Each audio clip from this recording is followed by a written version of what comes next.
Tardes, siendo las 14:32 del día 9 de octubre del año 2025, la Sala Penal Especial, integrada por el magistrado Javier Valverde, Ordicio Bueno y Quinaldo Enrique Somerinde, vamos a continuar con el juicio en el expediente 19 de 2020 y 115. La dirección de debate la mantiene el doctor Luis Javier Valverde. Puede continuar, doctor Luis. Gracias, doctor. Buenas tardes con cada uno de los conectados y también los presentes. Vamos a pedir al especialista de audiencias que certifique la presencia de los sujetos procesales. Buenas tardes, señor director de debate, señores jueces superiores. Debo dar cuenta a usted que antes de iniciar la presente audiencia he llamado a asistencia, por lo cual se encuentran todos los sujetos procesales presentes, a excepción de la defensa de la señora Fiorella Giovanna Rojas Vargas. ¿No está? Se acaba de conectar, ya lo veo conectado, sí, el doctor Rodrigo. El mismo que estaba afectando. Estamos todos entonces. ¿Alguna observación, Ministerio Público? Buenas tardes, su señoría. Sin observaciones. Procuraduría. Buenas tardes, señor magistrado. Sin ninguna observación. Doctor Torres. Buenas tardes, señores magistrados, sin observaciones. Doctor.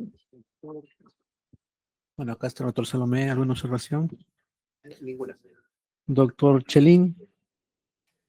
Buenas tardes, señoría. Ninguna. Gracias. Ya, doctor Montero. Presente, doctor. Ninguna observación. Doctor Rodríguez. Ninguna, magistrado. Buenas tardes. Ya, buenas tardes. Vamos a declarar entonces por instalado válidamente la continuación del juicio oral. Estamos en la estación de alegatos finales. El turno para el día de hoy es para la defensa técnica del señor Percy Freddy Velázquez Zabaleta. Adelante, doctor. Gracias, señoría. ¿Me permite una presentación? Sí, adelante, adelante.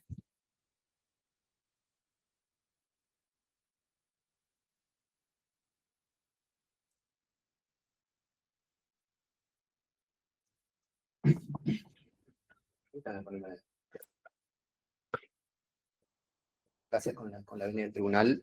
Por la defensa del señor Percy Velázquez Zabaleta, voy a hacer el uso de la palabra para los alegatos finales de este juicio. El señor Percy Velázquez Zabaleta ha sido imputado por el delito de negociación incompatible. Todavía la presunta autora no ha dado sus alegatos finales, por lo cual tengo que referirme, él está en calidad de cómplice, y tengo que referirme también al trabajo, o a la imputación sobre ella. No quisiera, obviamente, sustituirme a su defensa, pero en la medida en que él es cómplice primario, tengo que referirme de forma constante a la figura del autor.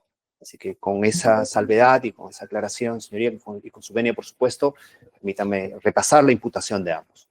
Se acusa a la señora Rojas Vargas que de manera directa se habría interesado en provecho de un tercero, del señor Walter Ríos, que por cierto no está comprendido en este tipo penal, no está comprendido en la acusación, y al señor Percy Velázquez Zabaleta en la contratación del señor Velázquez Zabaleta en la Corte Superior de Justicia del Callao, bajo el régimen del Decreto Legislativo 728, modalidad suplencia, como ya se ha visto también en el juicio, disponiendo su asignación como apoyo en la coordinación logística y control patrimonial. Y al señor Velázquez Zabaleta se le acusa de haber contribuido, haber aportado en su contratación, ¿no? En la contratación que tenía este interés, y las acciones que habría realizado es, conocía del interés, esa es la primera acción, conocía el interés y la solicitud previa que había realizado su hermano, ¿no? Proporcionó su currículum vitae, ese es su segundo aporte, y aceptó una plaza a pesar de no contar con el curso del OCE requerido. Esa es la imputación.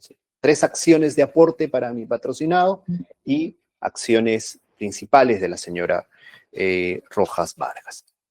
Ahora, entonces, el primer elemento el que yo quiero destacar aquí como motivo de los alegatos finales, señorías, es un asunto netamente dogmático, no de lo que se ha visto en la actuación probatoria, sino de la dogmática, que son los delitos de función y la imputación objetiva en los aparatos jerarquizados de poder. Una materia que ya lo ha abordado la Corte Suprema, ¿no? Tanto el doctor San Martín como la doctora Carvajal, como vamos a ver en continuación, y que es la noción de competencia. En los aparatos estructurados, jerarquizados, como es también el Poder Judicial, hay una línea que se vincula precisamente con un acuerdo plenario que es anterior, que es el de los delitos de infracción del deber, el 2 del 2011, que es muy conocido, señores, ustedes lo conocen mejor que yo, y que señala que hay tipos penales que no requieren, pues, de una acción, ¿no?, sino de la infracción de un deber, de la inobservancia dolosa de una función, de un acto encargado a la función. Entonces, esto es importante, señoría, porque así llegamos a estos dos recursos de nulidad donde se ha trabajado esta noción de competencia que ustedes conocen también mejor que yo. Y en el primero, el ponente es el señor San Martín Castro. En la segunda, que es una casación más actual, la ponente es la doctora Carvajal Chávez, y que dice que en estos aparatos jerarquizados, como opera, por ejemplo, el Estado, como opera, por ejemplo, el Banco de la Nación, como opera, por ejemplo, el Ejército, hay una distribución de funciones. Y esto es sumamente importante, porque como hay una estructura jerarquizada, organizada, hay reglas de jerarquía y hay división de trabajo. Entonces, ¿cuál es el punto de partida, según este análisis de imputación objetiva para los delitos de infracción de deber? El principio de competencia. El principio de competencia lo rellena todo, ¿no? Y que se puede abordar desde dos planos, dice la casación, ambas casaciones, desde un plano vertical y desde un plano horizontal. ¿Qué pasa a nivel vertical? A nivel vertical, dice, las capas inferiores, dicen literalmente ambas casaciones. Las capas inferiores no son en absoluto garantes de impedir que se cometan delitos en la institución. Incluso aunque tengan conocimiento. Incluso aunque tengan conocimiento de la producción del delito y aparezcan en alguna medida causalmente relacionados con él, ¿no?, sus conductas son neutrales. En cambio, en la escala mayor hay una posición de garante, ¿no? Hay una salvaguarda a estas disposiciones y a la garantía que deben realizar a sus acciones. Entonces se habla de lo que ustedes también conocen, que es la garantía no autoría no ejecutiva y la responsabilidad por el propio ámbito de la organización. Eso aparece en la escala mayor. Por supuesto que a nivel horizontal, este análisis a nivel vertical, y aquí es muy importante también algo que destaca la Corte Suprema, no importa el nombre del puesto, ¿no? El puesto puede ser muy llamativo, muy pomposo, muy confuso, lo que importa es la posición de la persona en la escala global, en la cadena global de la organización. Y entonces en el plano horizontal, señorías, lo que dice es, hay dos vertientes. El alto nivel, el alto funcionario, delega funciones o más bien recibe de unidades especializadas. Si delega funciones, creo que ustedes lo conocen mejor, y esto no tiene nada que ver con el caso, solamente lo digo de pasada, pues tiene una posición de garantía, ¿no? El delegante no puede decir, bueno, yo delegué, no sé nada, tiene una posición. Pero para lo que aquí nos interesa, hay una especialización. Si es que hay una especialización, entonces, por tanto, el especialista es el garante primario, porque se confía en su trabajo. Entonces, ahora, seguramente el Ministerio Público podrá decir, entonces el garante era la señora Rojas Vargas, porque es una función especializada. Ahora vamos a ver especializada respecto de qué. Eso es lo importante para ver esta conexión, y eso es lo importante para el plano horizontal. Y para el plano vertical vamos a ver si la señora Rojas Vargas, y por consecuencia mi patrocinado, podía o no tener el control de la acción, el dominio de la acción, o lo que es más importante, si infringió o no un deber. Entonces, ¿cuáles son las disposiciones, señoría, con motivo de la infracción del deber? La Ley Orgánica del Poder Judicial, en el 121, dice, los presidentes de Cortes Superiores son titulares del supliego. Porque el Poder Judicial está organizado por unidades ejecutoras. Entonces, ¿los titulares quiénes son? El supliego. ¿Qué quiere decir que es el titular? Él dispone en materia de contratación de bienes, en materia de contratación de servicios, en materia de contratación de personal. Los que manejan en coordinación con el vocal supremo administrativo y al respectivo subdirector distrital de administración en los lugares donde haya dando cuenta al presidente de la Corte Suprema en su calidad de titular del pliego. Muy bien. ¿Qué dice el reglamento de organización y funciones de las Cortes Superiores que operan comunidades ejecutoras? Es una resolución aprobada, vigente al momento de los hechos. En el artículo 28 dice, son funciones de la gerencia de administración distrital, ¿no? O sea, la que está subordinada a la presidencia, establecer y proporcionar los objetivos, metas y estrategias de corto y mediano plazo y a largo plazo. Bueno, esto no es lo importante. Aquí, El punto 2, ejecutar, supervisar y controlar las actividades relacionadas con la administración de los servicios judiciales, los recursos humanos, financieros y materiales asignados en armonía con los planes y lineamientos que aprueba la Presidencia y el Consejo Ejecutivo del Poder Judicial. Esa es la segunda disposición. Pero la tercera, señoría, que acá se debe traer como a colación, porque ha sido introducido en los alegatos finales por el representante del Ministerio Público, no ha sido actuado como prueba, yo entiendo que es porque se trata de una norma, de una disposición normativa, que es el Reglamento de Organización y Funciones, que no lo he pegado aquí, pero que en términos específicos dice que el presidente de la Corte es quien, siguiendo al 121 de la Ley Orgánica del Poder Judicial, es el titular de, el pliego, del subpliego y de la Corte Superior. Entonces, si ese es el asunto, ¿cuál es la función que le compete no a la oficina, como se ha dicho por parte del representante del Ministerio Público, no a la dirección, no al área, sino a una coordinación, un aparato menor, ¿no? ¿Qué le corresponde a la coordinación de recursos humanos, que está subordinado a su vez a la gerencia de administración, que está subordinada a su vez al presidente de la Corte? ¿Qué le corresponde? En el plano vertical, señoría, lo que podemos comprobar es que quien daría la orden de contratación, quien puede dar la orden, es el señor Walter Ríos.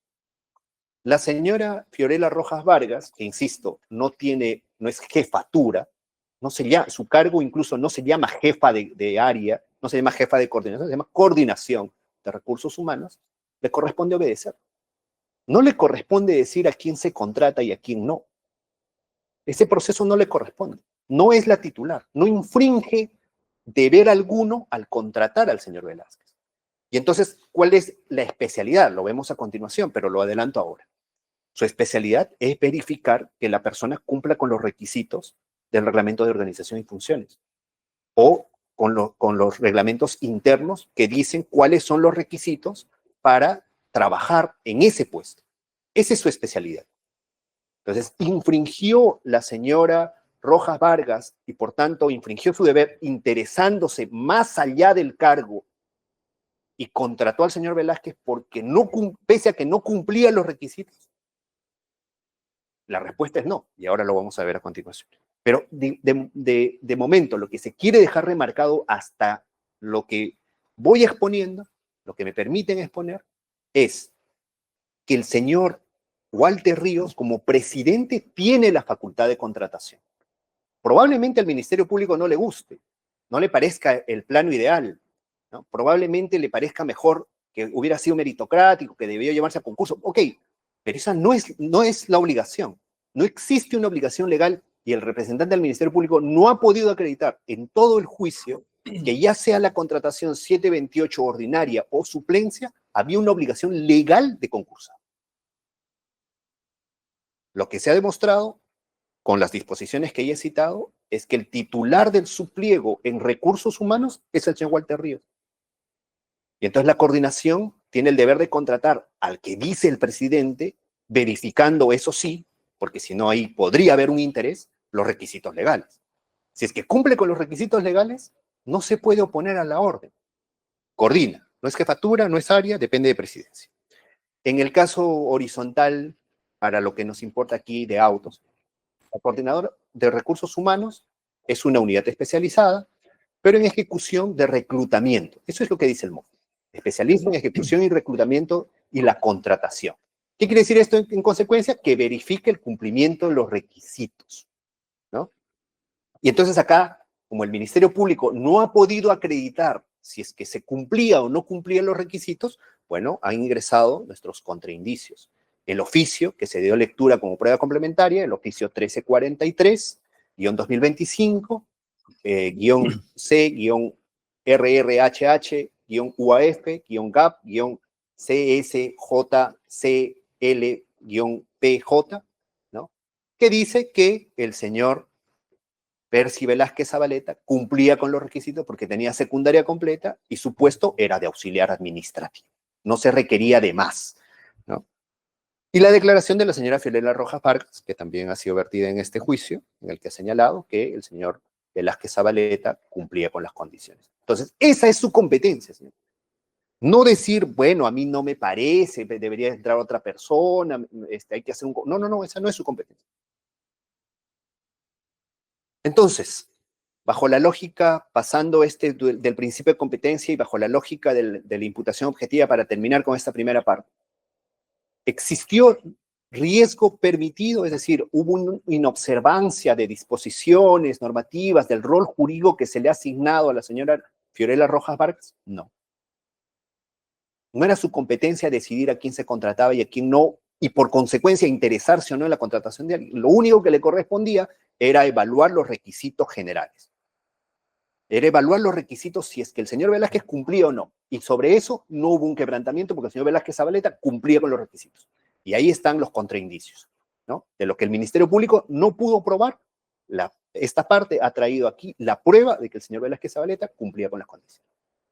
Principio de confianza, reparto de tareas, se ha cumplido, no había un desvío aquí en el principio de confianza.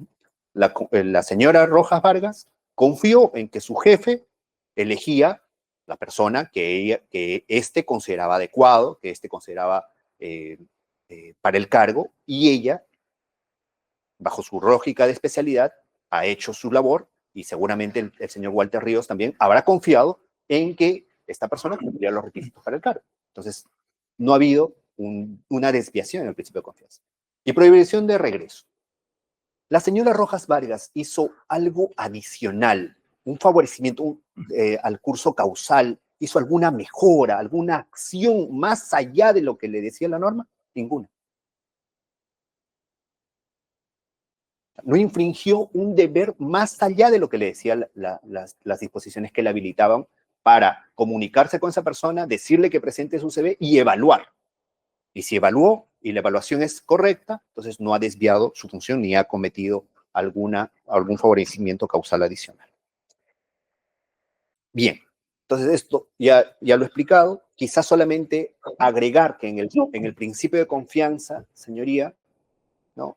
Más allá de las reglas que ustedes conocen mejor que yo, que son que se trata de una orden lógica, que lo era una orden oportuna, porque sí había la posibilidad de contratación, era una orden clara, le dijo a quién quería que contrate, era una orden coherente, era una orden precisa, pero quizás lo más importante de este análisis, señoría, es si esa orden para contratar al señor Velázquez era manifiestamente ilícita o no. Ese es el kit de la cuestión. ¿Era manifiestamente ilícita? O sea, el presidente no podía decirle a quién contratar, por supuesto que podía. Porque nuevamente, el Ministerio Público no ha podido acreditar que era prohibido contratar directamente cuando se trataba de plazas de confianza. Por el contrario, si uno repasa las disposiciones normativas vigentes en el Poder Judicial, se dará cuenta que solo a partir del 2024 existe la figura legal de contratación por concurso en casos de contratación por suplencia. Antes no ha existido, ¿no? Y la experiencia que todos aquí en el litigio, ustedes como magistrados, ¿no? como personas que han estado años en el Poder Judicial, se sabe que los presidentes de la Corte aceptan pedidos de las salas, de los jueces, ¿no? Para contratar personal directamente, para invitarlos, porque han sido cesigristas, porque han sido practicantes, y los van teniendo en consideración. Y la contratación de suplencia siempre ha sido así. Esta parte ha recibido de forma tardía la información, porque es mucha información, y la Corte del Callao se demoró más de 90 días en proporcionarnos la información de todos los oficios que llegaron de los juzgados, de las salas, pidiendo la contratación sin concurso, ni siquiera porque era suplencia, sino en todos los casos en general, para que el presidente autorice la contratación. Porque es el titular del subpliego. Así que era una orden manifiestamente ilícita, vuelvo sobre ello, no lo era. El Ministerio Público no ha podido demostrar en todo caso, y yo lo niego enfáticamente, las normas lo niegan enfáticamente, no ha habido una orden manifiestamente ilícita. Y bueno, la presunta autora, como ya lo desarrollé, no ha hecho algo adicional para favorecer el curso de acción. Por tanto, señorías, mi primera conclusión es que a la luz del ámbito de la organización, al ámbito de la responsabilidad penal, bajo la lógica de la imputación objetiva, que trabajan muy bien estas dos casaciones, La señora Fiorella Rojas Vargas se remite a cumplir sus órdenes, a ejercer su función, el reclutamiento y calificación de requisitos indispensables, en tanto que la orden no es manifiestamente ilícita y el tipo penal no se puede imputar y por tanto tampoco se le puede imputar acción alguna a sus cómplices. En este caso, al señor Velázquez Zabaleta. Otro análisis, señoría, mucho más corto, porque esto ustedes lo conocen muy bien. De hecho, dos de este ilustre colegiado han escrito sobre este delito de negociación incompatible, así que por acá yo no tengo mucho más que decir.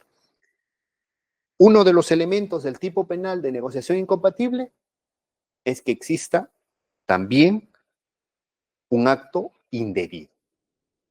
Es decir, nuevamente, infracción del deber. ¿Contrato u operación? Ok, hay un contrato de intervención. La señora Rojas Vargas intervino por razón de su cargo, intervino en la calificación por razón de su cargo. ¿Interés? Vamos a dejar por ahí si hubo interés, pero vamos a ver si ese interés, que siempre lo hay, la Corte Suprema ha distinguido entre interés debido e interés indebido, vamos a ver si este interés era indebido o no, que llega a la misma consecuencia. Esta es otra forma de análisis, por supuesto. La primera forma de análisis ha sido a través del principio de competencia, de pura tipicidad. Y sí hubo un aprovechamiento propio de un tercero. Aquí está el punto central. El interés indebido no es cumplimiento estricto de funciones, y están las casaciones que así lo respaldan, desde el 2009, con el doctor Barandarian todavía, ¿no?, hasta Rodríguez Tineo, y la Corte Suprema sigue diciendo esto. Entonces, estas son dos casaciones que a mí me parecen esenciales para comprender que el interés no es indebido cuando hay un cumplimiento estricto, normal, regular de las funciones.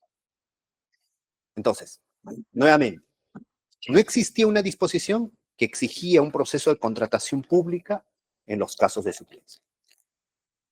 ¿Qué interés indebido puede haber si es que no existe una disposición normativa que así lo obligue?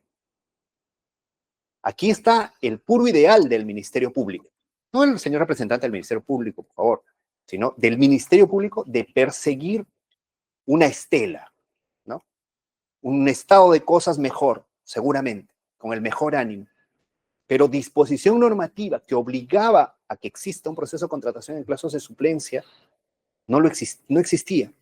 Y por otro lado, para ver si es indebido o no, llegamos nuevamente al punto. ¿El señor Velázquez cumplía o no cumplía con los requisitos legales? Esa es la otra supuesta ilegalidad, el otro supuesto quebrantamiento del deber. Y la respuesta es que no.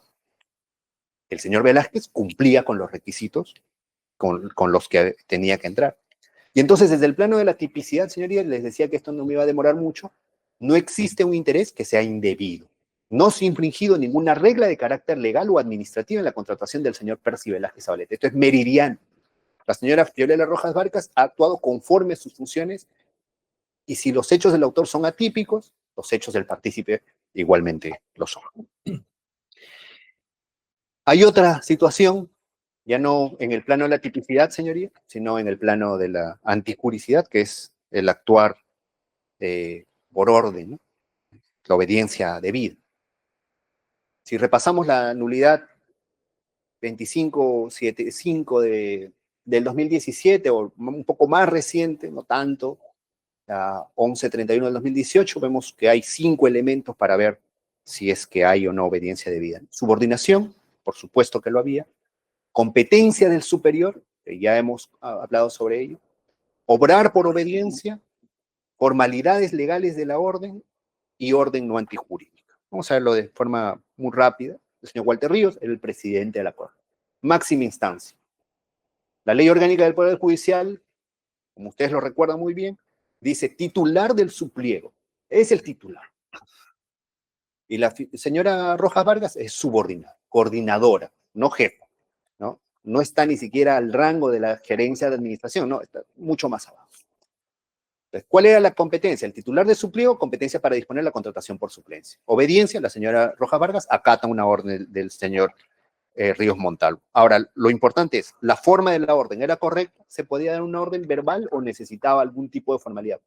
No dice, no existe disposición normativa que precise que debía hacerse por escrito, que debía hacerse un trámite interno, un TDR, no dice nada de eso. El Ministerio Público ha señalado al momento de sus alegatos finales que era lo más probable, ¿no? Que se haga un requerimiento por parte del área. Eso no lo dice. Podría ser en algunos casos, podría ser que en otros no, ¿no? Pero la orden verbal es válida.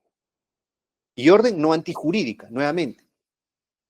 ¿Por qué no antijurídica? Porque no existe disposición que diga que ese actuar que ha tenido el señor Ríos y que ha cumplido la señora Rojas Vargas era ilícito. Entonces, nuevamente llegamos a una situación, ahí no sé qué pasa con la conclusión, creo que se ha suprimido. A la conclusión, perdone usted, mi conclusión número 3 es que la señora Rojas Vargas ha actuado bajo la obediencia debida, ¿no? Cumpliendo los requisitos previstos en la casación, y si la señora como autora, como presunta autora, ha actuado bajo obediencia debida, por supuesto que el señor Velázquez tampoco se le puede acusar de esos hechos. Y esto me lleva, señoría, permítanme que me adelante un poco, a contradecir a mi colega Chelín, que la semana pasada ha dicho, es que el hecho sí es antijurídico y por tanto sí, como hubo un daño, corresponde a reparación civil. Yo creo que no. Estoy absolutamente convencido de que no, porque el hecho no es antijurídico. Entonces, no puede causar daño un hecho que no es antijurídico. No hay daño. Se contrató de forma regular. Ahora, nuevamente, el doctor Chelín, mi colega que estimo, dice, éticamente, probablemente, no. ¿No? Porque la ética no se puede sancionar. Pues, ¿no? O sea, a mí me puede parecer bien que el presidente Trump o todos los presidentes de Estados Unidos entren con su gente.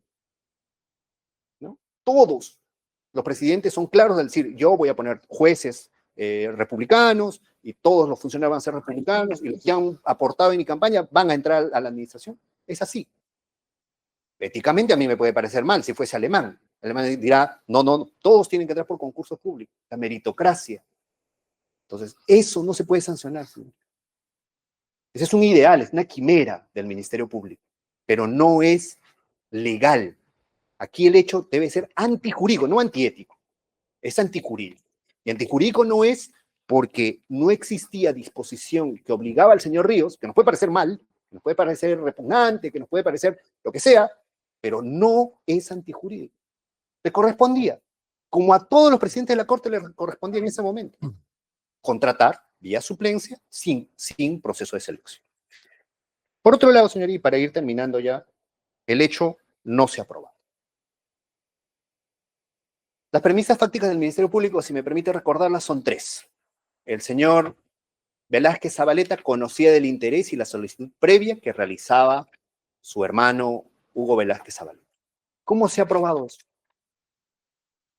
O sea, hay una base y luego indicios para poder tejer, ¿no?, la argumentación que requiere la Constitución para construir una prueba por indicios. No lo hay. No lo hay. Proporcionó su currículum.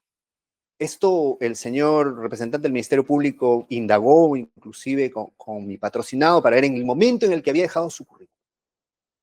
Y mi patrocinado le dijo que lo dejó en efecto, ¿no?, meses antes.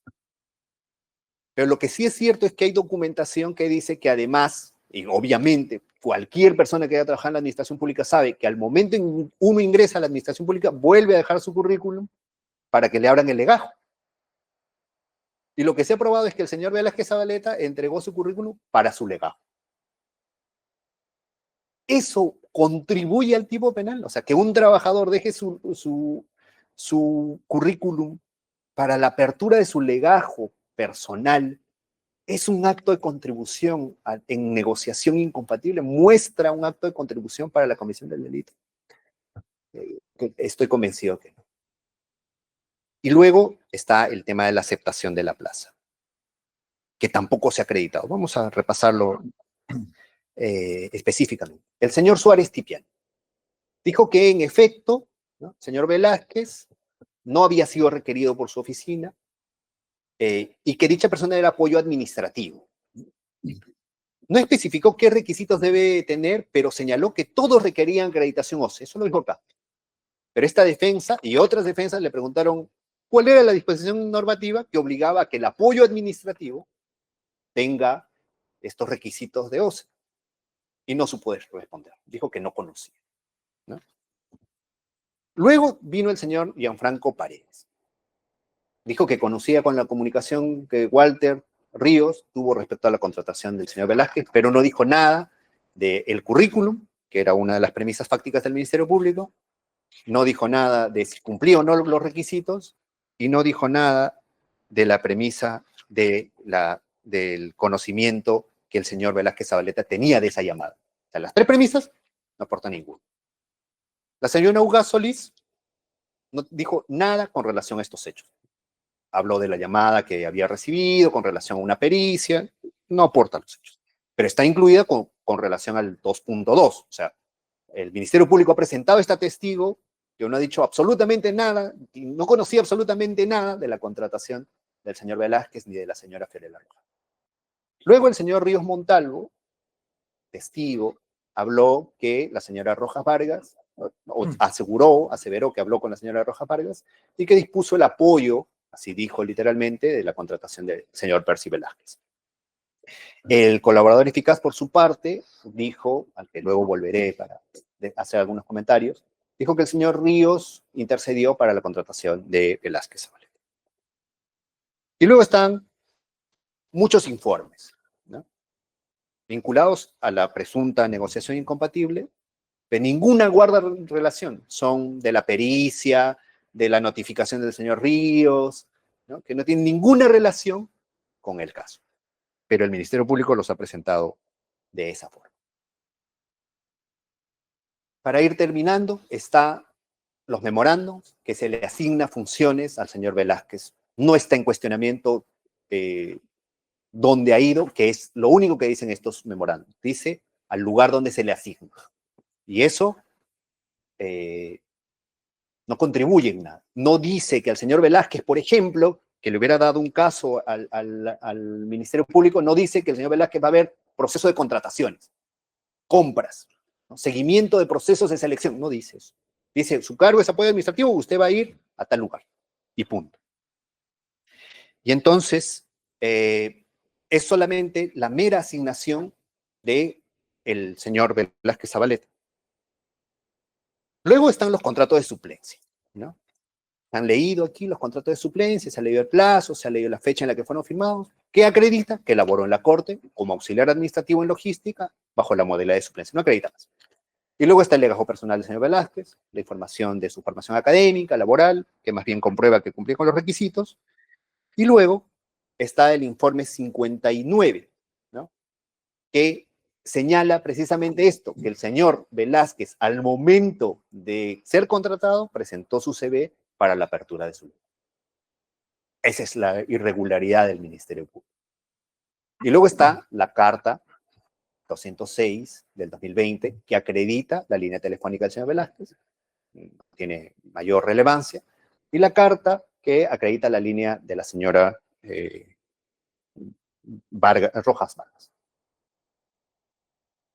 Luego están estos oficios que elaboró en la modalidad de suplencia, ¿no?, y que fue auxiliar administrativo, que únicamente requiere quinto de secundaria. Esto fue leído, señoría, en juicio. Esto sí es muy importante porque acredita que el señor Velázquez Zabaleta cumplía con las condiciones para ejercer el cargo, ¿no? Y el 1341, que ya lo habíamos visto, señala que no hubo proceso de selección de personal, no había en realidad requerimiento. ¿Qué pasa con las demás pruebas, señoría? Me refiero a las cruces telefónicos que ha hecho el Ministerio Público como consecuencia también, y primero, en todo caso, de las intervenciones telefónicas.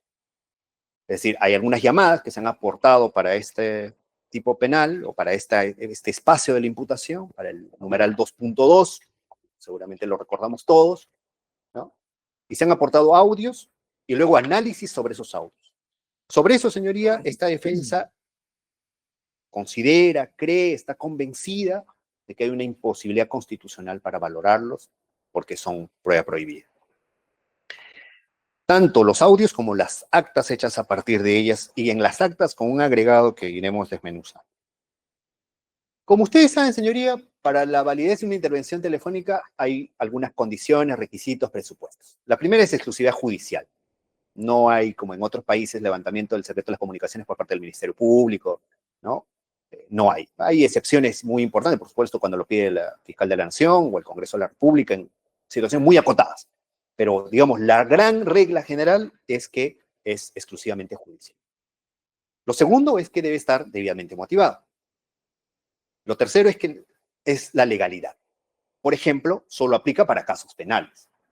Los audios del señor Ríos con respecto a presuntas infidelidades, ¿pueden ser utilizados en el proceso civil? No. ¿Los audios pueden ser utilizados en materia de procesos administrativos disciplinarios? No. La Sala Constitucional ya dijo que no. ¿No? Solamente pueden ser utilizados en casos penales. Pero además hay una delimitación, que es lo importante aquí, señoría. Únicamente se puede intervenir lo que es objeto de intervención. Porque el Código Procesal Penal concretamente prevé que cuando en el decurso de una intervención telefónica legal, autorizada, que cumplen todos los requisitos y condiciones previamente señalados aquí, ¿no?, se conoce de otra serie de delitos, entonces el representante del Ministerio Público tiene que pedir que esas nuevas intervenciones también sean autorizadas. Se tiene que pedir, ¿no? ¿Qué pasa en este caso?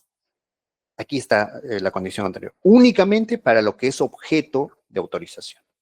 Es literal el Código Procesal Penal. 134, si me lo recuerdo en este momento. Y entonces, en el caso concreto, no tenemos en este proceso penal ni siquiera la resolución de autorización. Solo la resolución, que el Ministerio Público lo ha explotado infinitamente, que autoriza la remisión de copias, no la autorización. Pero además, no sabemos si el juez que ha logrado la intervención es juez competente o no. Y luego, la gran pregunta es, estas intervenciones, como se ha hecho muy conocido, ¿eran para organización criminal? ¿O era también para cosas como negociación incompatible o delitos ligados a la administración pública? No se conoce.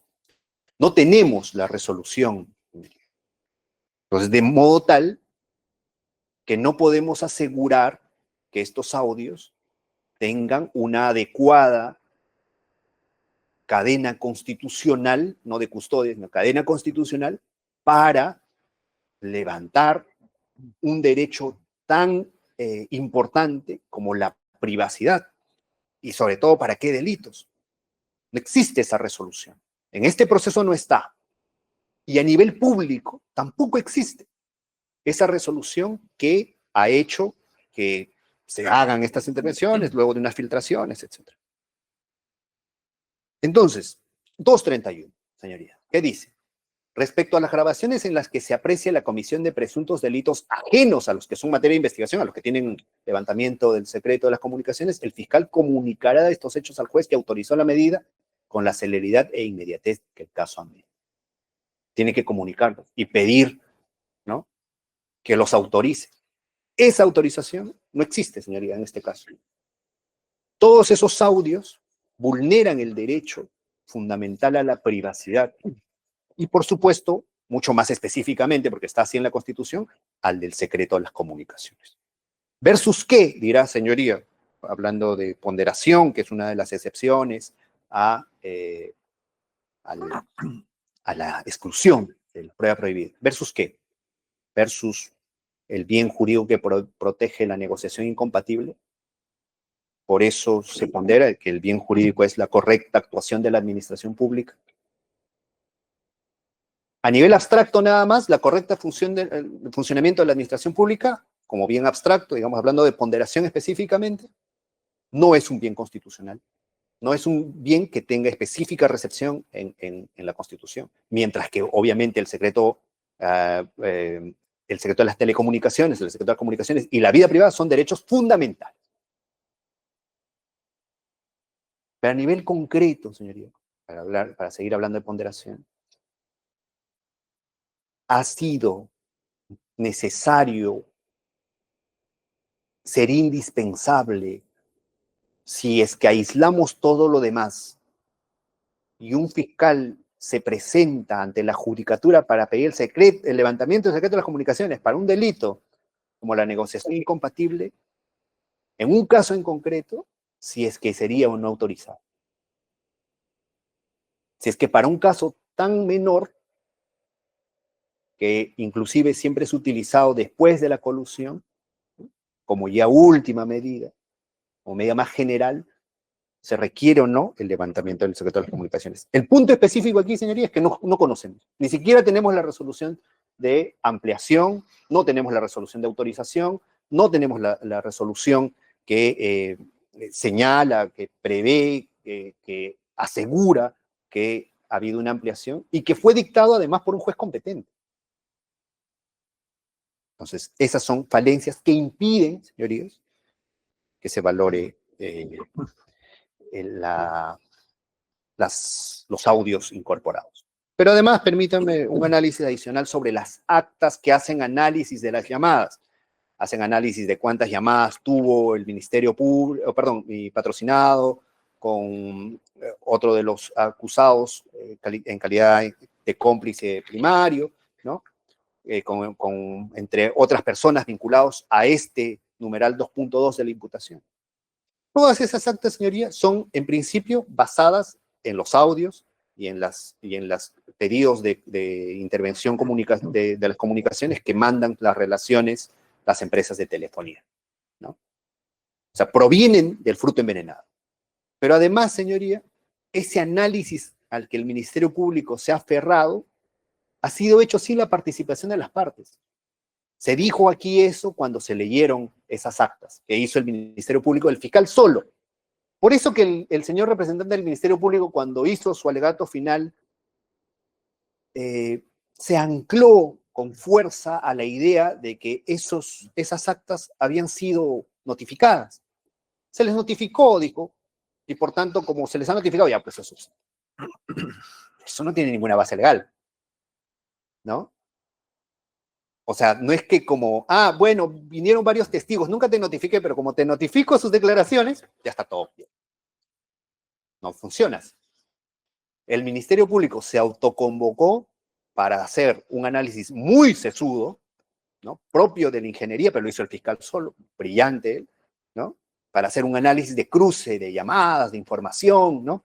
Y sacó unos cuadros que fueron hechos, señoría, o sea, sin la notificación de las partes, sin la participación de las partes, y la diferencia, lo que ha dicho mi colega, el representante del Ministerio Público, sí, se les corrió traslado, pero en ese mismo tercer día que se vencía la oportunidad, ese mismo día se clausuró la investigación preparatoria. O sea, se les notificó el día que se cerró la investigación preparatoria. Se haya cerrado o no, el asunto es que esas actas son inválidas, señor. No tienen derecho a la defensa, por un lado, y además se basan es un fruto del árbol envenenado. Siendo así, señoría, y basándonos, ahora sí termino, y basándonos en la casación 595 del 2019-2020, que tiene una mejor consistencia que las casaciones anteriores, San Martín, realmente brillante, ¿no? Y que habla de la existencia de un daño, la antijuricidad, la relación causal, el factor de atribución, y que podemos ver cómo se ha causado el daño. ¿Qué daño existiría si es que el señor Velázquez Zabaleta ha cumplido el trabajo? Ha ingresado, ha trabajado, nadie ha dicho acá que era un trabajador fantasma, ha cumplido el servicio, ha cumplido su horario laboral, ha hecho la función. Ahora, su ingreso, su labor, ¿no? Su contratación era antijurídica, ya quedó descartado, señorías, que no era antijurídica. No hay una disposición que le decía que él no podía trabajar. O sea, al no existir antijuricidad, ya no puede existir reparación civil porque no hay una relación de causalidad. No hay ni daño ni antijuricidad a qué conectar. Por supuesto, no puede haber ni dolo ni culpa en ello. Permítame cerrar haciendo una reflexión, ya que hemos hablado del ideal que persigue el Ministerio Público. El tercer autor más vendido de España es Carlos Ruiz Zafón, después de Góngora y de Cervantes. y tiene una tetralogía que se llama El cementerio de los libros olvidados. En el segundo libro se cuenta la historia de un chiquillo que es allegado al dueño de un periódico. El allegado, muy millonario, tiene una visión muy alemana, muy suiza de las cosas. Y él le dice, Valer se apellida él, y le dice, Valer tiene esas costumbres profundamente antiespañolas como la meritocracia, o como creer que todo debe ser meritocracia. El Ministerio Público aquí, señorías, está detrás de una quimera, de un estado de cosas que en el Perú no existe. Y no porque no querramos, no existía una obligación legal de una contratación como lo quiere el Ministerio Público. De pronto en el Ministerio Público así todo funcione de maravilla, ¿no? Y en otras partes, apartamentos del Estado, funcionará así. Yo no lo creo. Pero lo cierto e innegable es que en el Poder Judicial, en el año 2018, no existía una obligación conforme al cual el presidente no podía decirle a un subordinado que tal persona no podía o podía trabajar. Era competencia del presidente. Esa competencia se cumplió, el señor Velázquez prestó el servicio, cumplía los requisitos, no existe tipo penal que perseguir ni reparación civil, señorías, y por tanto yo solicito la absolución de mi patrocinado de todos los casos. Gracias. Gracias, doctor. ¿Algunas preguntas, señor presidente? Sí. Efectivamente, doctor, muy interesante su alocución, su análisis dogmático, pero ahí me faltó, bueno, quisiera escuchar su posición sobre la complicidad en la ley de negociación incompatible, porque hay posiciones también al respecto. Sí, gracias, señoría. Mi posición personal, bueno, de lo poco que conozco, en todo caso, señoría, no poder tratarme a su nivel que ha escrito, justamente yo hacía referencia a que usted había escrito sobre el tema, yo creo que la posición del cómplice primario depende principalmente de que el autor realice el quebrantamiento de su deber. Y solamente cuando él contribuye en ese quebrantamiento del deber, porque lo auspicia, lo facilita, lo soluciona, en el quebrantamiento del poder, puede estar vinculado al. No de forma causal, no como mero beneficiario. Y entonces, ¿cómo diferenciaríamos la negociación con complicidad de la colusión simple? Obviamente que en la colusión simple también está el funcionario público y el extraneos se conciertan. Concierta. En este caso en particular no hay un concierto de voluntades en sí, sino que una facilitación a lograr el quebrantamiento del deber del funcionario público. Por eso, ¿hay alguna diferenciación entre la colusión simple y negociación incompatible con complicidad? ¿O vienen a ser lo mismo o son figuras distintas? No, sí, gracias, señor. En la colusión simple tiene que haber un convenio específico, ¿no? De voluntades para quebrantar el deber por un lado, pero también alguna función del Estado, ¿no? Mientras que en la negociación incompatible es solamente la facilitación al quebrantamiento del deber del otro. Entonces sí serían figuras distintas, sí, y permitiría la complicidad en delitos de negociación. De hecho, muchas gracias, señoría, por la pregunta. De hecho, la jurisprudencia más abundante señala que no hay complicidad en negociación incompatible. ¿Por qué no he recurrido yo a ello? Porque hay una casación última que sí hace ver, entiende que hay complicidad en negociación incompatible. No he querido recurrir a ese argumento para no controvertir a la moderna, digamos, a la última posición de la Corte Suprema, porque además estoy convencido que es innecesario llegar a ello, siendo que no se le puede imputar mucho antes de llegar a ver si hay complicidad o no. Muchas gracias. Gracias. No más preguntas. Doctor Odicio. Sí, una pregunta, doctor. Básicamente, su tesis es plantear el hecho de que el interés no sería de la señora Rojas Vargas, sino del señor Walter Ríos, y que este interés no sería indebido. Así es. Y entonces, dentro de la imputación fiscal o dentro de las conversaciones imputadas o que sustentan la imputación fiscal, hay una que hace referencia a la señora Rojas Vargas decía que tenía que cuadrar las plazas para la contratación del señor Velázquez Zabaleta. Claro. Ese aspecto de cuadrar, ¿considera usted cuál es su apreciación respecto de lo indebido del interés o del interés de la que ella podría estar participando? Ese análisis no lo he escuchado, pero quisiera... Sí, no, muchas gracias, sí, pues, se me ha pasado, pero sí lo había tenido ya repasado, señoría, gracias por la pregunta, en efecto, pero esta forma de cuadrar, ¿no?, la colocación de las plazas es parte de su función. O sea, el administrador que no sepa dónde existen espacios para contratación de personal, que no sepa cuáles son los espacios de requerimiento de personal, de necesidad de personal, pues no cumple adecuadamente sus funciones a nivel general, ¿no? Porque también las disposiciones normativas del Poder Judicial no dice específicamente que el coordinador deba hacerlo o no, pero digamos, desde un plano de vista general, solamente cumple de forma adecuada su función al saber cuáles son las necesidades de contratación justamente como coordinadora de recursos humanos. No habría en ese sentido, desde su posición, ningún acto irregular en ese encuadrar o cuadrar la situación para la contratación del señor Velázquez. No, señoría. No hay un interés indebido, no quebranta una normatividad, ¿no? Sí. Gracias. Gracias, doctor. Vamos a pasar. Tome asiento, Gracias. doctor. Gracias también a usted. Vamos a pasar con la formulación de alegatos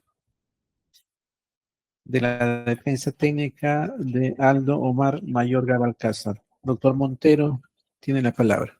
Muchísimas gracias, señor juez, señores jueces.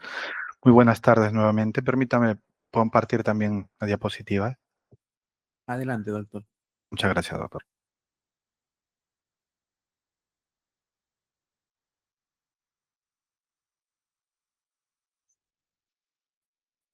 Bien. Bien, muchísimas gracias por cederme la palabra. Bueno, yo he tratado de estructurar mi alegato básicamente en 5 partes. Voy a tratar de ser bastante puntual, doctores. No, si bien, bueno, menciono que son 5 partes, pero en realidad no es quizá exhaustivo cada uno de estos puntos, ¿no? Solamente son medulares. El primer punto que quiero abordar en esta parte para clausurar mi alegato es referirme a lo que imputa básicamente la Fiscalía a mi patrocinador, el señor Aldo Mayorga Balcázar. El factum propiamente es que le atribuyen 2 hechos. El primero es que dicen que Aldo Mayorga habría actuado como coordinador para la contratación de Percy Velázquez Zabaleta, es decir, para que éste pueda trabajar en la Corte Superior de Justicia del Callao. Ese es, según la acusación, ese es el primer hecho que le atribuyen al caballero que yo defiendo. El segundo hecho, propiamente, es que le imputan también que él, el señor Aldo Mayorga, habría recibido el currículo vitae por parte de Percy Velázquez Zabaleta, su currículo, es decir, Percy Velázquez entregó su currículo a Aldo, y Aldo luego se lo entregó a Gianfranco Marín Paredes Sánchez, para que éste a su vez se lo entregue a la señora Fiorella Rojas Vargas. Esos son los 2 hechos muy puntuales que le imputan a este señor. El título de imputación, según el Ministerio Público, es de cómplice primario por el delito de negociación incompatible. En concreto, bueno, eso es los hechos. Ahora, el otro punto también importante antes de pasar a otro del análisis, como segundo punto, el Ministerio Público tiene también una tesis probatoria, ¿no? Es decir, si bien este es el factum de la imputación, pero también tiene una tesis probatoria. Según la Fiscalía, estos hechos básicamente quedan acreditados. En el caso del hecho 1, según puedo inferir, porque esto es a partir de lo que, no de lo que dice exactamente la acusación, pero sí de lo que más o menos ha ocurrido en el plenario. Según la tesis probatoria del Ministerio Público, el hecho 1 quedaría acreditado básicamente porque Aldo Mayorga habría recibido el 21 de febrero de 2018 ciertas llamadas. Estas llamadas habrían sido del señor Jorge Luis Chombo Hernández, también llamadas del señor Hugo Velázquez Zabaleta, también llamadas del señor Percy Velázquez Zabaleta. Entonces la Fiscalía señala que, bueno, si bien anteriormente ellos habían tenido comunicaciones, pero estas comunicaciones lo que reflejan básicamente es la amistad que ellos tenían y por otro lado, que este día que señalo que es el 21 de febrero, se dan las coordinaciones de Aldo Mayorga, ¿no? Para la contratación de Percy Velázquez, pero estas coordinaciones serían con las personas que he mencionado.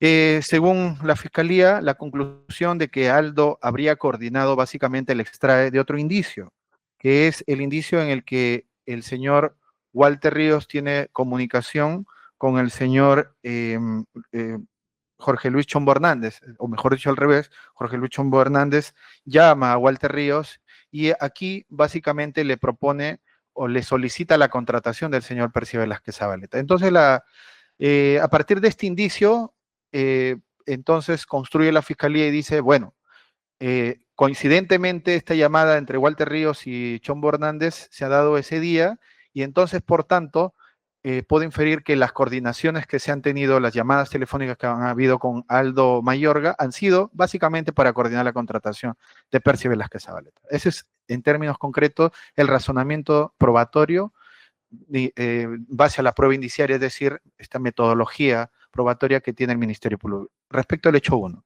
Respecto al hecho 2, la Fiscalía señala que este hecho del currículo se acredita con la declaración de Gianfranco Paredes Sánchez. Y también hace referencia a Miguel Ángel Suárez Tipiani, aunque este último no le aporta nada en realidad al tema del currículo, pero en el alegato final, mi oponente del proceso señaló precisamente a estos dos testigos que podrían acreditar ese punto. Bueno, esto es la segunda parte de este alegato, pero ahora, a partir de esto, creo que habría que plantearse propiamente si lo que señala la Fiscalía, si estos dos hechos que le imputan al señor Mayorga son aportes necesarios, o mejor dicho, son aportes que colocan las condiciones para que se pueda cometer el hecho principal supuestamente cometido por la señora Fiorella Rojas Vargas. Eso es, en términos concretos, es decir, si estos dos hechos constituyen actos de favorecimiento para que Rojas Vargas, ¿no?, quien era coordinadora o estaba responsable de la coordinación de recursos humanos, haya logrado la realización del verbo típico que sería de la negociación incompatible, interesarse indebidamente. Entonces, antes de poder analizar este punto, o mejor dicho, de analizar la prueba de este punto, considero, señores jueces, que lo primero que deberíamos observar es el ámbito de la tipicidad. Sé que todos mis colegas han tratado este aspecto y evidentemente la razón por la que lo han hecho no es baladí, sino porque hay una esencia propiamente que, como dice algún profesor ya desaparecido alemán, Winfried Hassemer, básicamente, el ir a la tipicidad es para tratar de ubicar los elementos del tipo que sirven como buscadores de los hechos que son relevantes para la administración de justicia.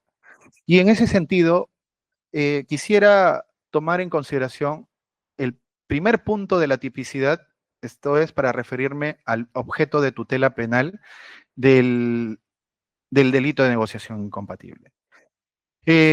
Me voy a referir propiamente a este punto, caballeros de esta ilustre sala, porque considero muy importante que el papel del bien jurídico, como creo que todos lo hemos entendido, es que cumple una misión fundamental. El bien jurídico nos han hecho entender de que entre las distintas funciones, una de ellas es la función interpretativa.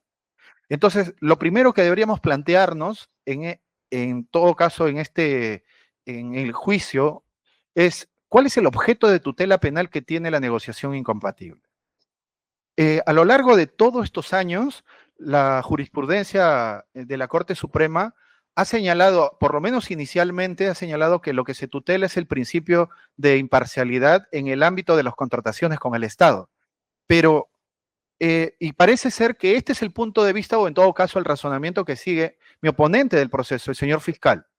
Lo digo porque, si bien escuché en el alegato final aspectos de tipicidad, se hablaron del sujeto activo, del verbo típico, entre otros elementos, pero nunca se habló del objeto de tutela penal. Pero eso lo he podido observar del razonamiento más o menos que tiene en el discurso, pero también del requerimiento de acusación, porque ahí sí está escrito. Y ahora, entonces, la Fiscalía sustenta básicamente que lo que se tutela en la negociación incompatible es la imparcialidad en las contrataciones con el Estado.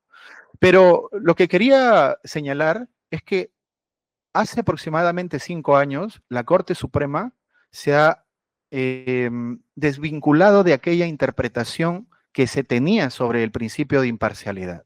Yo me tomé esta libertad, disculparán señores jueces, de colocar la primera sentencia que por lo menos yo encontré en la que la Corte Suprema cambia de perspectiva respecto del objeto de protección penal de la negociación incompatible.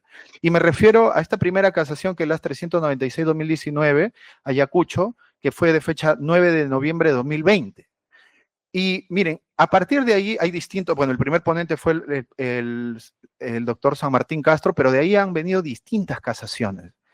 La última que he conseguido fue, bueno, que he visto en las redes, fue esta que hace referencia a la 22, casación 2205-2022, ¿no? Donde la ponente es Altabás Cajat, y que es del 17 de marzo de 2025, hace 7 meses. Pero, ¿qué tiene que ver estas casaciones con lo que trato de decir? Lo que trato de señalar es que durante estos 5 años, por predictibilidad, lo que nosotros los justiciables tratamos, y entiendo más el Poder Judicial, de poder establecer cuál es el alcance propiamente de las normas, en este caso de la negociación incompatible, es que aquí se ha institucionalizado por lo menos como doctrina legal que lo que se tutela básicamente aquí son los deberes de gestión patrimonial en el marco de las contrataciones con el Estado. Y no es que a mí se me ocurra, sino que incluso traté de seleccionar unas cuantas nada más, 3, pero casi dicen lo mismo, pero aquí voy a leer esta de acá que señala, literalmente dice, el delito de negociación incompatible en las operaciones o contratos del Estado es uno de infracción de deber considerado preparatorio a la comisión del delito de colusión que incorpora la tutela de la indemnidad del patrimonio público. Ello en razón al que bien protegido de esta clase de delitos es el correcto funcionamiento de la administración pública. Pero mire, esta última dice, la naturaleza del delito de negociación incompatible de preparación del delito de colusión, otra vez dice, ¿no? Es que es pertinente afirmar la posibilidad de aceptar la participación de un tercero a título de cómplice. Ambos delitos, colusión y negociación incompatible, están en función a la adecuada gestión de los intereses patrimoniales que recae sobre los funcionarios públicos. Es decir, acá hay otro punto muy interesante también, que todos, bueno, hablamos de que la negociación incompatible es un delito de infracción de deber, pero curiosamente, también otra de sus características es un delito preparatorio. Y es un delito, no es un acto preparatorio, es un delito preparatorio, está conectado a otro delito, precisamente a la colusión. Y si nos preguntamos, ¿cuál es el objeto de tutela penal de la colusión? Bueno, la colusión, en todo caso, en estas 2 colusiones operativas que tenemos en el 384, vamos a ver que se llegaría a lo mismo. Son los intereses patrimoniales del Estado en el marco de la contratación. El segundo párrafo de la colusión sería la colusión defraudatoria, el primero, la colusión desleal, ¿no? Y obviamente el primer párrafo es el delito preparatorio del segundo párrafo. Son colusiones operativamente independientes, pero el primer párrafo es delito preparatorio del segundo. Pero la negociación incompatible en este razonamiento de la Corte Suprema precisamente también lo es, respecto de la colusión del 384. Entonces, aquí viene otra cuestión muy importante, ya para aterrizar todos estos argumentos. Miren, básicamente en ese íter del delito, en el marco de la contratación pública, entonces quiere decir que hay un valor que axiológicamente rige todos estos delitos. Precisamente son los deberes de gestión patrimonial de carácter funcionarial. Todos estos. Claro, aquí en el último, colusión defraudatoria, sería un delito de lesión. En el otro, un delito de peligro abstracto. Como es delito de lesión, admite tentativa. Y la tentativa lleva implícito un peligro concreto. La colusión desleal del primer párrafo del 384 sería abstracto. Y el otro es un delito abstracto también, pero de la colusión desleal. Pero siempre están en el marco de las contrataciones públicas. Entonces, el objeto de tutela penal de una negociación incompatible, en concreto, son precisamente los deberes de gestión patrimonial. Entonces, el interesarse, ya yendo propiamente a ese punto, el interesarse indebidamente como el objeto de tutela penal ya se encuentra delimitado, todos los demás elementos se reorientan, se reinterpretan en base a ese norte que nos marca el bien jurídico. Por eso su función interpretativa. Entonces la Fiscalía básicamente considera que era el principio de imparcialidad en el marco de las contrataciones con el Estado. Y por eso en el trasfondo lo que está cuestionándole tanto al señor Walter Ríos y a todos aquí, porque todos dicen que tenían comunicación con Walter Ríos, son problemas morales, problemas éticos, porque bueno, no es ético, no está bien, ¿no? Que alguien como Walter Ríos, por decirlo de este modo, entonces contraten o estén allí tratando de hacer, entre comillas, favores para contratar a una persona. Pero esa no es la cuestión. En el caso de la negociación incompatible, por lo menos estos últimos años, por seguridad jurídica, todos hemos venido tratando de entender que lo que precisamente hay que ver es cómo se afecta en este caso en concreto, donde lo procesan al señor Mayorga, los intereses patrimoniales del Estado. Nada aparece de la tesis acusatoria. Entonces, en esa medida, al menos desde mi punto de vista, y lo digo con muchísima modestia, señores jueces, si se sigue este razonamiento, al menos los que están imputados en el delito de negociación incompatible, este caso es atípico, aún señalando todos los términos que ha dicho el Ministerio Público, dándolo por sentado. Al menos desde mi modesto entender, este caso es atípico. Ahora bien, pero eso es respecto del analizar la tipicidad respecto de este punto, o sea, del punto del objeto de tutela penal. Pero hay otro punto que también es muy importante en la tipicidad. Es propiamente saber si el cómplice, en todo caso, los aportes que tiene el cómplice, en este caso, verdaderamente tienen relevancia jurídico-penal. Entonces, evidentemente la Corte Suprema también ha señalado que es factible poder que exista una complicidad en el delito de negociación incompatible, ¿no? Bueno, personalmente, bueno, yo lo comparto también. Ahora, pero la cuestión es que si bien el delito de negociación incompatible es un delito de infracción de deber, y por otro lado, el artículo 25, que tipifica propiamente la complicidad, entiendo que el cómplice propiamente quebranta propiamente su propia norma que se encuentra en el artículo 25. Y más bien para poder castigar a una persona, evidentemente hay que ver si entra en el ámbito de la relevancia de los aportes delictivos como tal, para que en todo caso el autor, es decir, la señora supuesta autora, que Fiorella Rojas Vargas, haya podido, digamos, interesarse indebidamente. Si los aportes del señor Mayorga en este caso han tenido esa capacidad propiamente para que ella, ¿no?, en la hipótesis fiscal haya podido interesarse. Y llegado a este punto, también considero de que aquí aparecen las comunicaciones que supuestamente habrían tenido Jorge Luis Chombo Hernández, Mayorga, Percy Velázquez Zabaleta, Hugo Velázquez Zabaleta.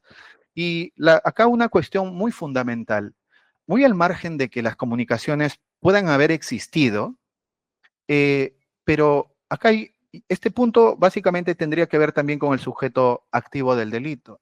Se supone que la coordinación, en todo caso, tendría que haber sido con Fiorella Rojas Vargas.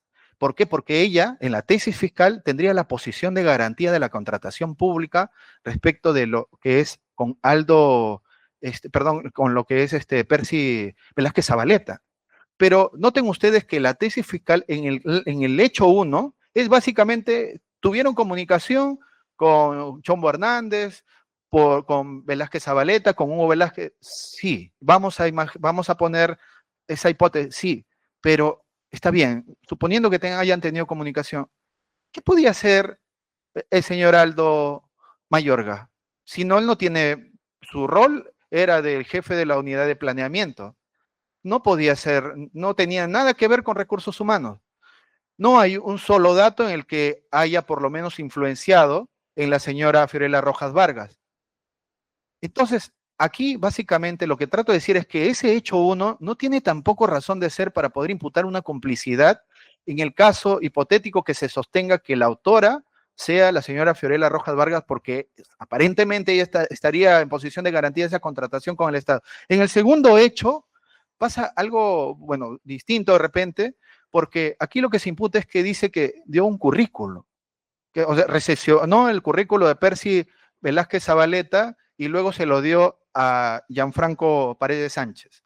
Entonces, a ver, también este punto también es importantísimo. Nosotros, o sea, creo que deberíamos analizar si el alcance de protección de la norma en el delito de negociación incompatible propiamente hace que podamos castigar la entrega de un currículo.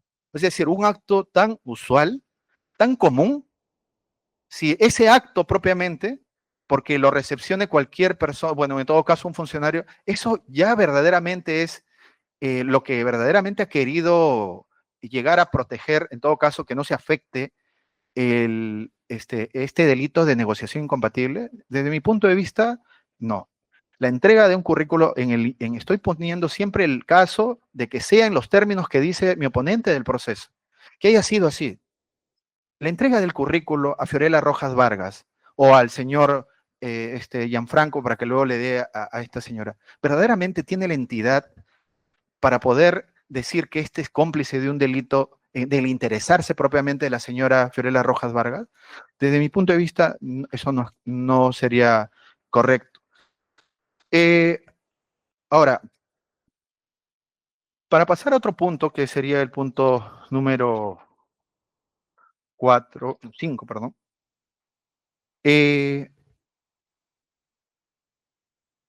Corresponde tratar de dar una aproximación aquí sobre el razonamiento probatorio que ha tenido el Ministerio Público. El Ministerio Público señala que ha trabajado sobre la base de la prueba indiciaria y evidentemente entiende que la prueba indiciaria no es un medio de prueba, sino es un método probatorio.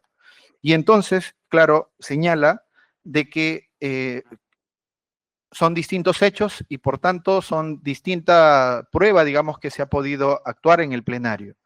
Pero quisiera solamente recordar que cuando comenzó este juicio, pero sobre todo cuando se estaba en etapa intermedia, cuando se ofrecieron los medios probatorios se señaló que la Fiscalía iba a demostrar la responsabilidad de Aldo Mayorga por la declaración del colaborador eficaz, por la declaración de Walter Ríos Montalvo, además de la declaración de Gianfranco Paredes y también de Miguel Ángel Suárez Tiupiani, y además con las escuchas y transcripciones de comunicaciones. Eso es básicamente lo que ha dicho. Pero en el alegato final, la única conclusión del razonamiento probatorio en lo que respecta al señor Aldo, básicamente ha dicho que ha quedado acreditado con Gianfranco Paredes Sánchez y con Miguel Ángel Suárez Tiupiani. O sea, y los otros medios de prueba que en todo caso fueron ofrecidos, o en todo caso el órgano de prueba que fue actuado, ¿qué pasó con la información que se vertió aquí en el juicio respecto de los demás?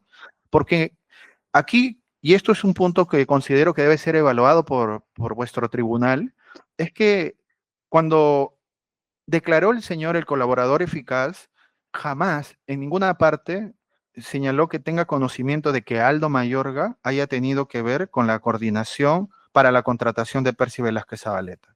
En ningún momento. Bueno, diría en todo caso que el fiscal ni siquiera pudo sacar esa información pese a que ofertó la declaración de este colaborador. Por otro lado, aparece la declaración también, o sea, la testifical del señor Walter Ríos Montalvo, y también en el juicio,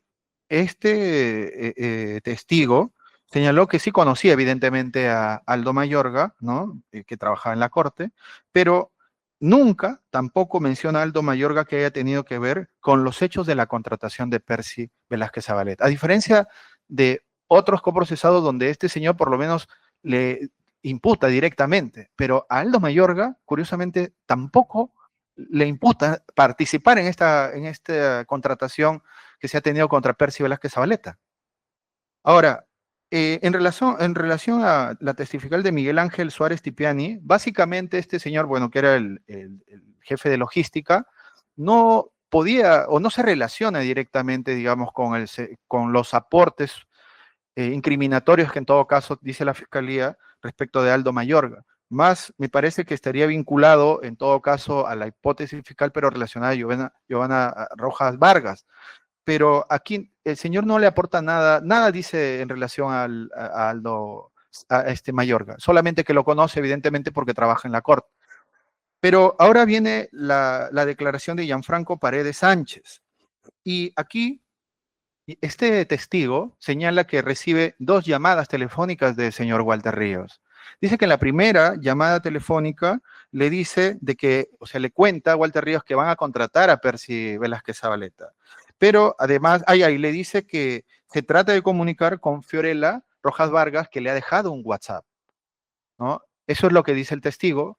Dice que, bueno, el testigo señala que no pudo finalmente, lo intentó, pero no pudo comunicarse con ella. Luego habla de una segunda llamada donde dice que le ordenó que se contacte nuevamente con Fiorella Rojas Vargas y él dice que también le dijo que recoja el CV de Percy Velázquez Zabaleta, que lo recoja de Aldo. Aquí considero que también deben ustedes compulsar propiamente la declaración que ha tenido este testigo, porque según la Fiscalía es la declaración de este testigo que debería quedar acreditada, corroborada, es decir, con los otros medios de prueba o los órganos de prueba que fueron ofrecidos, pero como acabo de señalar, no se ha acreditado propiamente lo que ha señalado este testigo. En esta compulsación, miren, hay un punto que, pese a que lo cuestiono, la legalidad también de las transcripciones y en todo caso de las escuchas, porque afectan los derechos de mi patrocinado, miren, aquí hay una parte donde Walter Ríos le dice al señor Gianfranco, Aldo se siente corto. ¿Qué significa Aldo se siente corto? Claro, tendríamos que interpretar esto.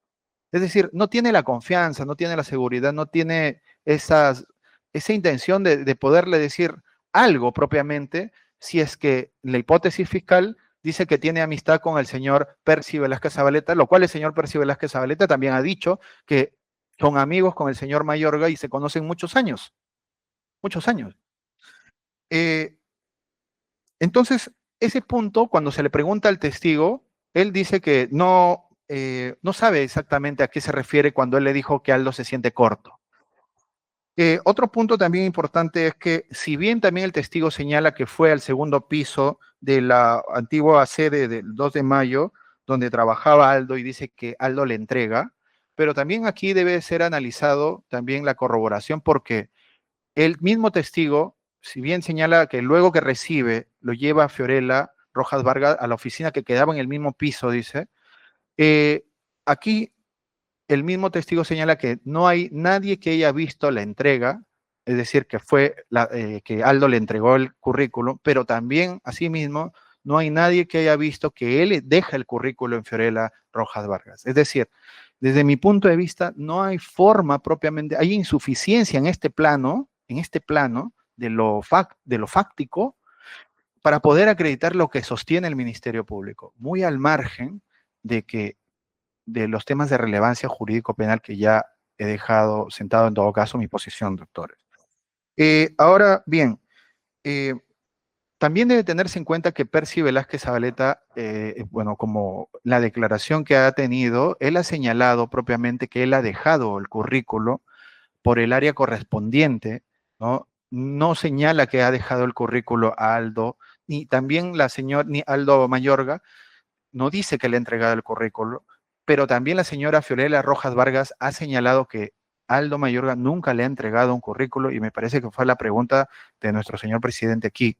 Entonces, en ese sentido, en el plano de lo fáctico, es decir, de lo descriptivo, no hay forma para poder decir que los hechos del Ministerio Público han quedado probados, doctores, en este punto número 2. En el punto número 1, que es propiamente estas coordinaciones, como la hipótesis del Ministerio Público se sustenta propiamente en las comunicaciones que habrían existido, estas llamadas telefónicas entre Chombo Hernández, Hugo Velázquez, Percy Velázquez y mi patrocinado, aquí básicamente lo que tengo que precisar es que pese a la legalidad, que me auno obviamente a los argumentos que han dicho mis colegas, todos, pese a la legalidad, aún así, doctores, aún tratando de probar supuestamente que ellos han tenido un contacto, un diálogo, no hay forma para que de esta base probatoria, al menos descriptiva,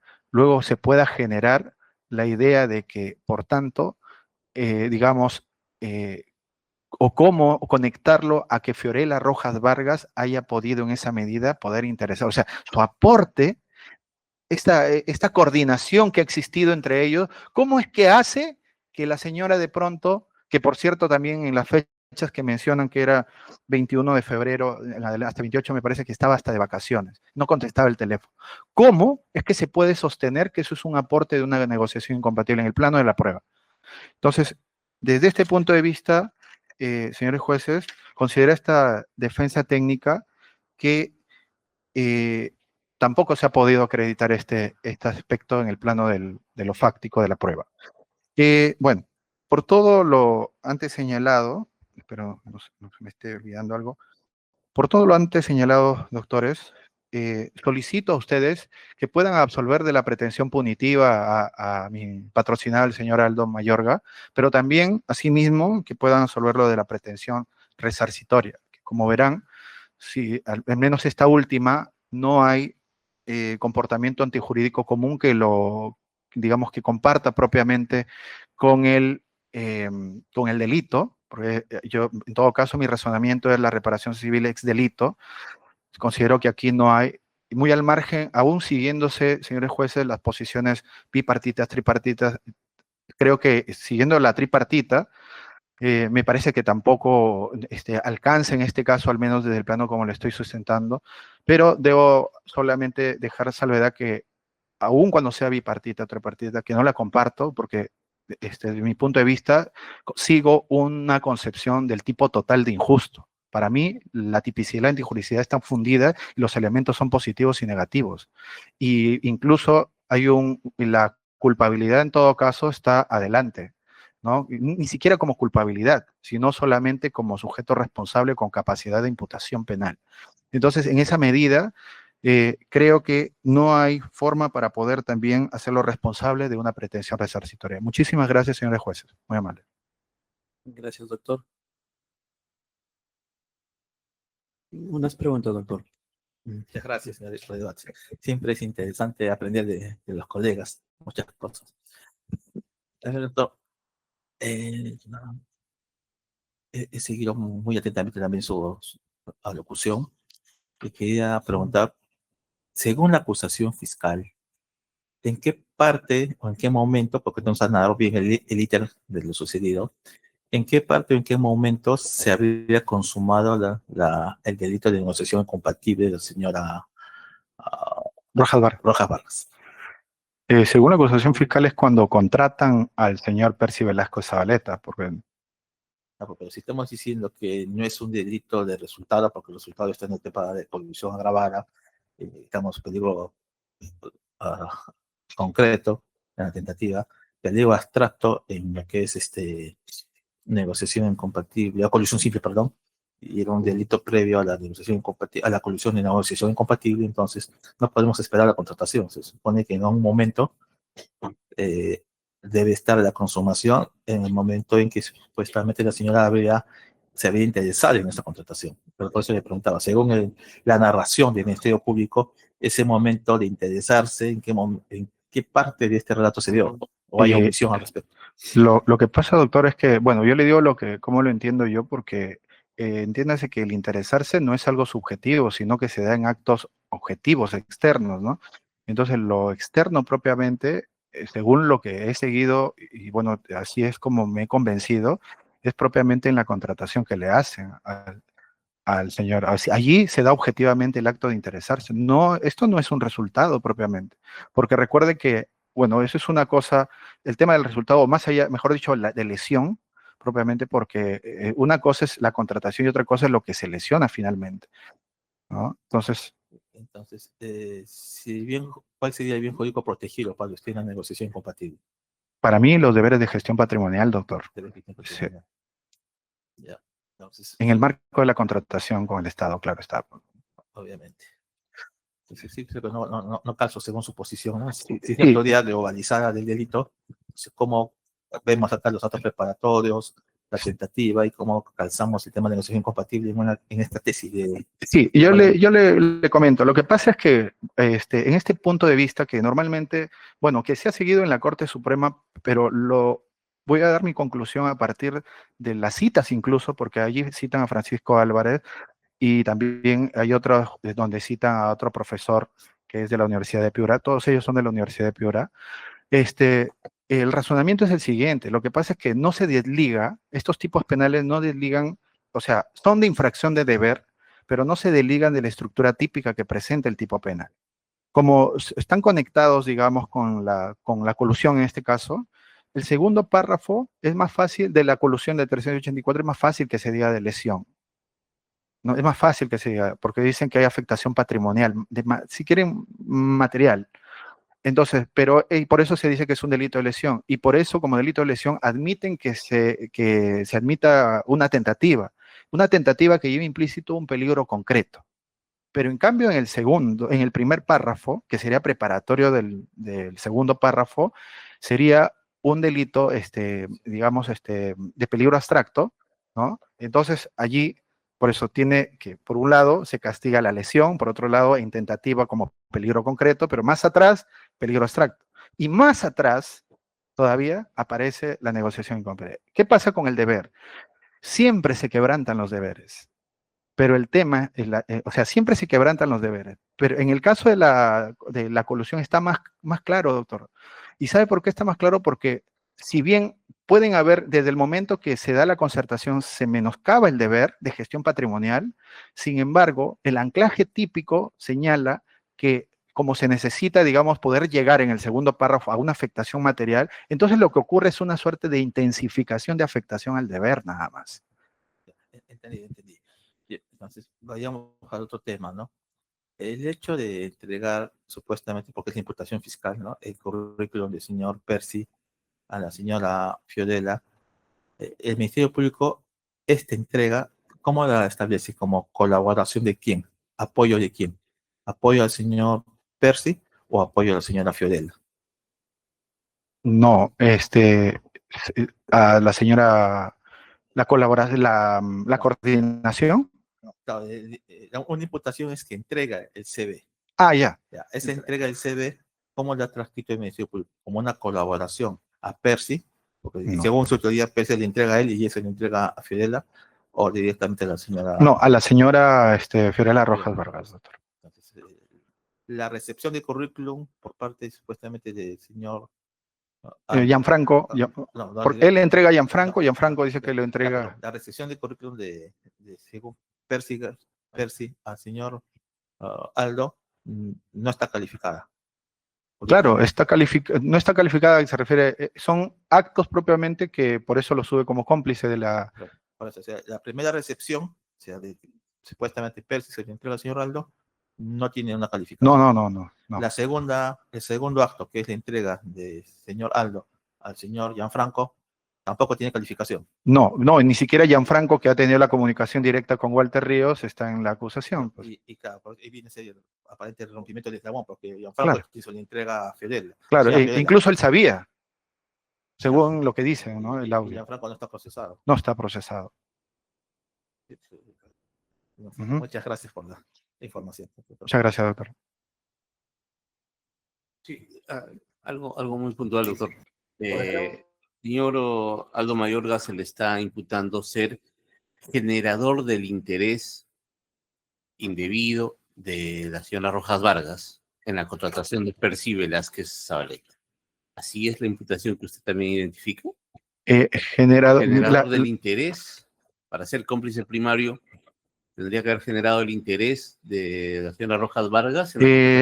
Así es como lo entiendo también yo, doctor, porque así literalmente no aparece, solamente aparece individualizados los aportes que habría realizado, y tengo que adivinar que es obviamente en relación a la señora Fiorella Rojas Vargas, porque ella está como autor, ¿no? Se le está imputando cómplice de la señora Rojas Vargas. Exactamente. Respecto a eso, doctor, usted identifica el tema en ese sentido, de que le están imputando a su patrocinado ese ser generador del interés personal de la señora de la Rojas Vargas. Si no, Yo creo que, bueno, sí, también, ¿no? Así es. ya, gracias, gracias. Había una pregunta, disculpen ustedes. Primer tema queda la coordinación.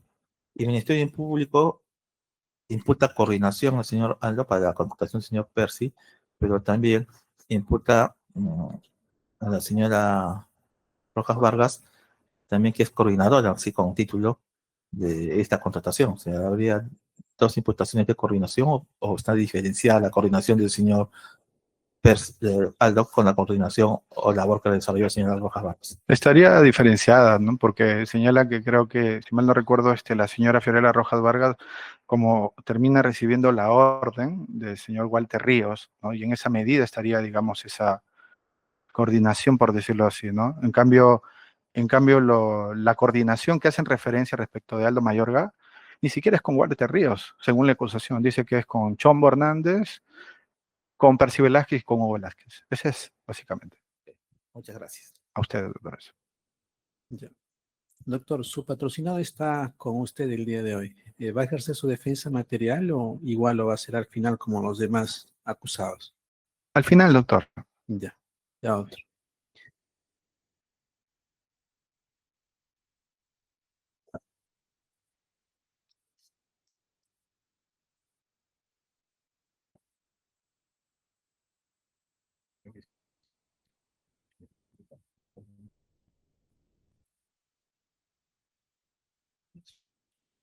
Ya, vamos a quedarnos hasta acá el día de hoy. Vamos a continuar con el juicio oral el próximo jueves. Jueves 16 a la misma hora, 14 horas con 30 minutos. Doctor Rodríguez, para dicha sesión de audiencia. Sí, magistrado, vamos a estar presentes. Igual lo va a ser virtual, doctor, teniendo en cuenta su condición de defensor público y nos había ya adelantado cuál es su situación con respecto a las audiencias que tiene que afrontar. Ok, magistrado, gracias. Ya. Depende de usted, doctor, si viene o lo hace por ese medio. ¿Ya? Virtualmente va a ser magistrado por los diversos casos que estamos asumiendo. Ya. Gracias. Y también los acusados quedan notificados para escucharlos en su defensa material. Doctor, ¿es posible que la siguiente reunión pueda ser virtual nosotros, sí, por favor? Sí, no hay problema, doctor. Sí. Ya les escuchamos, ya han venido. Gracias más bien por el esfuerzo. Bueno, eso es todo de mi parte, señor presidente. Sí, si es que pudieran los acusados venir de forma presencial el día para escuchar su palabra, que es muy interesante, y quizás alguna otra pregunta de los que han declarado, ¿no? Que se puedan esclarecer los hechos. De lo contrario, en forma virtual, no hay ningún inconveniente. Bien, de esta forma hemos concluido. Viendo las 4:04 estamos por finalizar la presentación. Muy buenas tardes para todos. Buenas tardes. Buenas tardes, magistrado.